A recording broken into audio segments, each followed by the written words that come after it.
E aí, pessoal, que é o Elias, estamos de volta aí, né, para a gente dar continuidade à nossa discussão sobre as civilizações americanas, né, as primeiras civilizações americanas. A gente já comentou sobre a civilização de Caral, falamos também sobre a civilização de Chavin de Huantá. E aí hoje a gente vai fazer um explanado aqui rápido sobre algumas das outras civilizações que se desenvolveram na América Andina. Esse conteúdo, pessoal, vocês não vão encontrar no livro de vocês, tá? Mas aí não tem problema, presta bem atenção na aula, faz as anotações que forem preciso, né? É uma dica que eu dou, já que esse conteúdo não vai ter lá no livro. E também, né, tem a internet aí para ajudar. Então vocês podem pesquisar sobre essas civilizações que eu vou falar aqui na internet também. Olha aí, pesquisa, tem muita coisa legal para ver. Tem documentário, tem artigos, e aí vale a pena assistir, tá? Então vamos lá para a gente começar a nossa aula aqui sem perder muito tempo.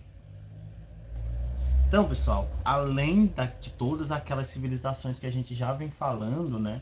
A América Andina, ela produziu uma série de outras civilizações. E civilizações essas, né, que vão surgir e, entre aspas, aí, desaparecer ao longo do primeiro milênio, né, depois de Cristo, e que foram de alguma forma base, né, para o surgimento daquela que é considerada a maior civilização andina, que foram os Incas, né? Então, quando os europeus chegaram aqui lá no século XVI, eles vão encontrar a, a, a civilização Inca, né? Eles vão entrar em contato direto com a civilização Inca. Muitos desses povos que a gente vai comentar hoje basicamente haviam desaparecido ou foram incorporados pelo Império Inca, né? O Império Inca conseguiu tomar a maior parte da Cordilheira dos Andes e com isso, claro, também acabou anexando as civilizações e povos que viviam nessas regiões. Então, o primeiro povo que a gente vai falar dessas outras civilizações andinas é o povo de Tiahuanaco, né? Considerado aí um dos grandes precursores dos Incas. O povo de Tiahuanaco, ele se expandiu, né, muito mais do que seus anteriores, né? Essa civilização, ela teria se desenvolvido entre 200 a.C. e 1000 depois de Cristo, né? Teria mantido contato com outras civilizações, tá? Expandindo a sua área de influência política e a sua influência cultural por toda a região ali norte, vamos dizer assim, né, da cordilheira, né? Essa civilização específica, ela fica localizada lá no Lago Titicaca, né? nas margens do Lago Titicaca, que fica na Bolívia. Mas a sua influência não se restringia a esse local, né? A civilização de Tiahuanaco, né, foi grande desenvolvedora da agricultura e principalmente da pecuária, né? Aqui a gente vai ter a criação, né, das lhamas, né? Lhama, que é um animal típico daquela região montanhosa. Então a lhama, ela passava ali a ter uma importância é, tanto na produção, né, enfim, de carne e tal, para ser para servir como alimento, como também no transporte de mercadorias. Então, não é à toa que é provável, inclusive, que as lhamas, elas tivessem, a criação de lhama tivesse um status social, né? Provavelmente a elite dessa sociedade era quem criava essas lhamas. Então, aqui a gente já tem essa estratificação social ainda mais evidenciada. A civilização de Tiahuanaco, pessoal, também projetou os chamados aquedutos. O aqueduto, para quem não sabe o que é um canal, vamos dizer assim, um canal que tem o objetivo basicamente de transportar água, de levar de um lado para outro. Então, não só a civilização de Tiahuanaco, né, mas outras civilizações, como por exemplo os Nazca, também produziram aquedutos, principalmente porque, como a região da Cordilheira dos Andes ela é uma região que não é, vamos dizer assim, não possui muita mobilidade, já que é montanha, né? Então esses povos eles aprenderam a criar esses aquedutos para poder levar água, né, de um local para outro, né, utilizando o relevo, né, que é a forma como a montanha ela está colocada ali. Então se utilizavam dessas técnicas para poder transportar água para onde havia necessidade, né? Então isso é uma característica muito importante. A organização política dos Tiahuanaco, pessoal, é uma teocracia, né? Na civilização de Tiahuanaco, provavelmente os sacerdotes eles exerciam o poder de forma mais centralizada, né? Abaixo deles estariam apenas vamos dizer assim, a elite, que basicamente era quem ficava responsável pela contagem, né, pela fiscalização e distribuição da produção que era feita pela massa de camponeses, vamos dizer assim, né? Então, por isso essa sociedade é considerada uma teocracia, já que ela possuía como centro político esses sacerdotes, né? Então a gente vê o quanto essa civilização ela já apresenta algumas diferenças comparadas com as civilizações anteriores, né? Aqui dá para a gente ver um pouco dessa influência da civilização de Tiahuanaco. Eles nessa região aqui, ó, né? Então aqui a gente tem a influência imediata da civilização de Tiahuanaco, mas essa influência ela se estendeu ainda mais, né? Ela provavelmente se estendeu chegando a essas regiões do Peru, né? Regiões aqui norte da Cordilheira dos Andes, né? Como dá para ver aqui no mapa, a gente ainda vai falar mais para frente, uma civilização que vai rivalizar de certa forma com a civilização de Tiahuanaco é justamente a civilização de Huari, né, que a gente vai ver mais para frente, que de forma mais militarizada vai expandir a sua influência, né, conquistando outros povos, submetendo outros povos ao seu poder. Inclusive os Huari provavelmente assim são já os, vamos dizer assim, os mais próximos predecessores dos Incas, porque vão exercer mais ou menos o mesmo tipo de política que os Incas exerciam, né? Que era mesmo o domínio, né? E os Tiahuanacos não, né? Você vai ter algo mais centralizado, né? E uma influência maior, mas não vai ter aí esse avanço tão grande. Os Tiahuanacos provavelmente também chegaram a submeter alguns povos à sua vontade, mas isso nem sempre se dava pela via militar violenta, né? Por exemplo, como Tiahuanaco era um local mais religioso, muitos outros povos menores muitas vezes iam até Tiahuanaco para fazer oferenda, né? E demonstrar submissão a esses povos, né? Como forma de ligação religiosa. Então, não necessariamente foi a construção de um império. Por isso que Tiahuanaco não construiu efetivamente um império, mas a sua influência, seja religiosa, política e mesmo econômica, porque as mercadorias elas eram transportadas, né, nessas regiões, ela não vai formar um império, como é o caso dos Incas e da civilização de Huari, né? Aqui tem uma imagenzinha aqui, ó, né, de alguma da cidade lá lá dos Tiahuanacos. E aqui, e aí pronto, olha aí, mais uma vez, um pouquinho sobre Tiahuanacos. Você tem aqui vários monumentos, né, pedra e tal, construídos há mais de um milênio, mais de 1000 anos, né. Outra civilização importante, pessoal, são os Nazcas, né. Os Nazcas foram uma civilização que viveram na região ali do Peru, né, por volta aí entre 300 a.C., se estendendo aí a 700 ou 800 depois de Cristo. Então aí um período de mais ou menos de 1000 anos, né, de existência. Essa civilização ela se desenvolveu, né, numa região mais desértica, né, já desértica na verdade, ainda que houvesse alguma condição de sobrevivência, já era uma região, vamos dizer assim, em processo de desertificação.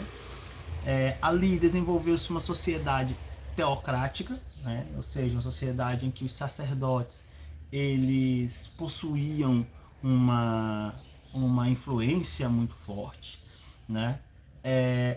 e inicialmente se localizaram, né, na cidade de Carhuache, né, que ali seria a primeira cidade, mas depois ela foi abandonada e outras cidades foram fundadas ao longo da existência da civilização de Nazca, né? Nazca é, de certa forma, uma das civilizações com maior, vamos dizer assim, grau assim, de curiosidade, né? Porque Nazca produziu uma série de monumentos que ainda, né, são estudados, pensados pelos arqueólogos e historiadores, antropólogos, tendo em vista que você não tem muita coisa escrita, né? Na verdade, quase nenhum desses povos antigos que a gente está falando aqui deixou muita coisa escrita, né? E mesmo aquilo que havia sido escrito, muito disso se perdeu ao longo da colonização espanhola, né? Por exemplo, os próprios incas, né? Os incas deixaram coisa escrita, mas muita coisa se perdeu devido ao processo de colonização espanhola, que fez com que muitos daquilo que era produzido pelos próprios povos fosse destruído, né? Então, assim, os nazcas fundaram outras cidades, desenvolveram cerâmica, artigo de ouro, tecido, né? Já dá para ver que a cerâmica começa a se tornar uma coisa mais presente em todas essas civilizações, né? Vindo lá de Chapim de Huantá, e aí passando ali pela civilização de Tiahuanaco e chegando aos Nazcas, e basicamente as civilizações posteriores, quase todas elas vão produzir cerâmica. A cerâmica geralmente estava atribuída muito à produção agrícola, né? Muitas vezes atribuída à produção agrícola, mas também ligada à questão religiosa. Então é por isso que a gente vai ver muito dessas cerâmicas trazendo elementos religiosos, deuses e por aí vai, tá? Artigos de ouro, tecido e tudo mais. E, claro, não podia deixar de falar dos chamados geoglifos, né? O que são geoglifos? Nazca, pessoal, produziu uma série de desenhos feitos na terra, né? no chão. E esses desenhos, eles são gigantes, então eles não, você não consegue ver esses desenhos estando no solo. Então no chão você não consegue ver, você precisa estar numa certa altitude, é preciso estar numa montanha, ou mesmo viajando de avião, né, para conseguir ver a totalidade desses desenhos, né? Eles chamaram a atenção principalmente quando os primeiros voos, né, de avião começam a passar ali pela região de Nazca, e aí começou a observar uma série de desenhos que estavam ali naquele chão e até então não haviam sido percebidos, né? E aí eles ficaram conhecidos como as linhas de Nazca, né? E aí são vários desenhos que medem 270 metros e por aí vai. Então, provavelmente esses desenhos eles vão ter significados religiosos, né, atrelados às divindades que estavam ligados à água ou à natureza de maneira geral, né? Então, outros arqueólogos sugerem, por exemplo, que esses desenhos estejam atrelados também a questões astronômicas, né, cosmológicas. Tá ligado a períodos, a determinadas constelações ou mesmo observações, né? Então, quer dizer, é uma produção realmente interessante, né? Criava-se ali uma espécie de trincheira, né? Um sulco assim no chão, você abre uma pequena vala de alguns centímetros de profundidade, né? Provavelmente fazia-se isso com uma espécie de madeiras, né? Que iam abrindo esse solo.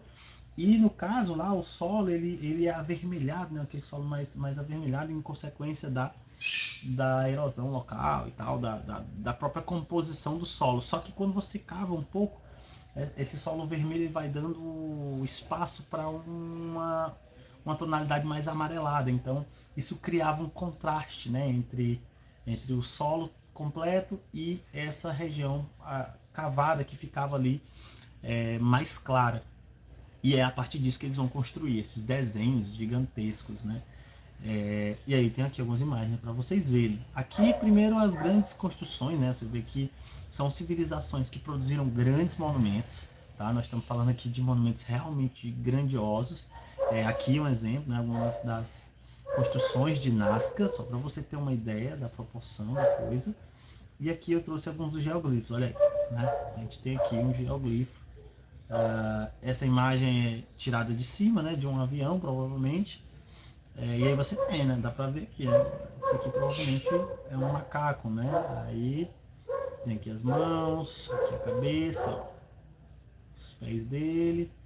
né? Uma espécie de aqui o rabo, e aí vai. Então quer dizer, você tem um desenho desse produzido, né? De forma extremamente complexa, né? Mas aí já hoje já se compreende, né? Como é que se fazem esses desenhos sem ter a necessidade de ter essa visão total. Havia uma série de técnicas utilizadas por eles, né? Para entender para saber como fazer esses desenhos sem precisar de ver de cima, né? Porque é muito difícil você fazer um desenho sem ver a totalidade do desenho, né? Outra coisa importante é que a data, né, desses geoglifos, ela só foi possível ser descoberta quando se descobriu, né, alguns desses materiais, esses objetos de madeira que foram utilizados para fazer essa escavação, né, esses sulcos na terra. E aí, a análise da idade desses materiais também provavelmente coincide com a idade dessas construções, né, desses desenhos. Aqui tem outro, beija-flor, né? Pássaro, também de gigantesco. Hoje, pessoal, com várias tecnologias, né, de infravermelho, leitura feita por som, né, da Terra e tal, permite descobrir, né, outros desses geoglifos que estavam ali soterrados, escondidos por vegetação ou mesmo pelo próprio vento, né, que vai fazendo com que a areia vá soterrando. Então, hoje a gente consegue descobrir ainda mais, né, e ver com maior clareza esses objetos. As imagens de satélites ajudam muito, né, a perceber esses geoglifos, né? E aí, para a gente concluir, a gente tem a civilização de Huari, né? Huari, que era considerada aí uma das primeiras civilizações mais poderosas da América Andina, né? Eles vão ali, né, formar uma espécie de império por volta de 700 e 900 depois de Cristo, sendo aí, como eu falei, né, um dos precursores do que os incas fariam após o primeiro milênio, né? Então, olha só, ao contrário das civilizações anteriores, os Huari eles construíram um grande império, né? Seus habitantes foram conquistadores e, além de estabelecer um grande exército, eles desenvolveram diferentes técnicas agrícolas que lhe deram riqueza e estabeleceram trocas comerciais. Então, aqui a gente já tem, né, essas aqui que a gente está comentando são chamadas também não só de civilizações andinas, mas também são chamadas de civilizações pré-incaicas, né? Por que pré-incaicas? Porque já estabeleceram um grande contato ali e grande contribuição para o desenvolvimento do que seria posteriormente o Império Inca, né? E os Huari, diferente das anteriores, já tem esse aspecto mais militarizado de subjugar os outros povos e colocar sob seu poder, né? Tornando-se ali entre 700 e 900 depois de Cristo uma grande civilização, vamos dizer assim, mais militarizada, né, com exército, né, que tinha poder, que tinha riqueza e que estabelecia contatos comerciais com diversos desses povos ali na América Andina. Aqui a gente tem a cerâmica Huari, né, da mesma forma como eu já falei, do mesmo jeito que os outros povos produziram cerâmica, né, esses povos continuavam a desenvolver suas formas de produção de cerâmica. Aqui algumas das construções, um grande templo, né? Um templo Huari. Aqui mais algumas das construções para a gente poder conhecer. Ó, aqui dá para ver a cordilheira, né? Cordilheira, pessoal, é um conjunto de montanhas, tá? Então a América Andina é basicamente uma série de civilizações que começam a se desenvolver próximas a essas montanhas, próximas a essas cordilheiras. E aí, é isso, né? Então, pessoal, eu espero que tenha sido claro. Aqui a gente meio que conclui a nossa discussão sobre as civilizações americanas da América Andina, né? Na próxima aula a gente vai começar a comentar sobre as civilizações da Mesoamérica, né? Que é uma outra região onde vão se desenvolver outras civilizações também antigas, tá bom? Então, não deixe de fazer suas anotações. Se for preciso, né, volta ao vídeo, vai pausando para ir copiando o slide, né, se quiser, já que boa parte desse conteúdo não tem no livro, tá? E aí, qualquer dúvida que vocês tiverem, né, sobre isso aqui, manda para mim lá no Google Class, que eu vou responder e a gente vai dialogando, né, para vocês poderem entender de forma mais profunda, tá certo? Então, muito obrigado por assistirem e até a próxima.